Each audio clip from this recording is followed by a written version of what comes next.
پشتی ایریشا روجاوایی لسر سوریه اوتوباران کرنا هندک جهن سربازی بریتانیا فشار لسر حکومت سوری دکه جبو وگرا دانستاندنان و امریکا شرط و مرجی خود داتینه جبو وگرا وی جبو دانستاندنان. وزیر دروی بریتانی بوریس جونسون را گهاند که او بردوام فشار لسر رژیم اسد بکن جبو وگرا وان لسر ماسا دانستاندنان.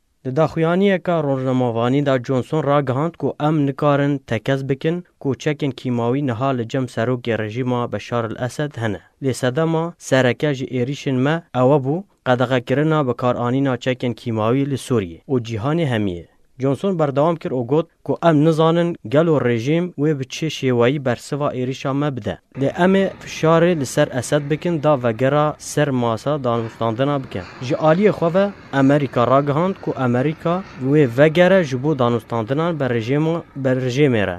اگر حکومت سوری جهن چک کیماوی یه خواه که لجم و دیار نکه. بردف که وزارت دروی یا امریکی هیزر نویرد گوت که اگر او مرج هاتا بجه کرن و بهیله که امریکا وگره دانستاندنان لجنیفه. بریا نهاجی بردف که بناوه بنتاگون دانا وایت را گهاند بو که وان سی بنگهن سوری دریا 105 موشک و توپان آرمانج کرن. و تکس کرد که او ناخوازن شر لسوریه گورتر بکن. لی او تجارا ناهلن بن پیکرنن بوی آوائی لسوریه ورن رودان.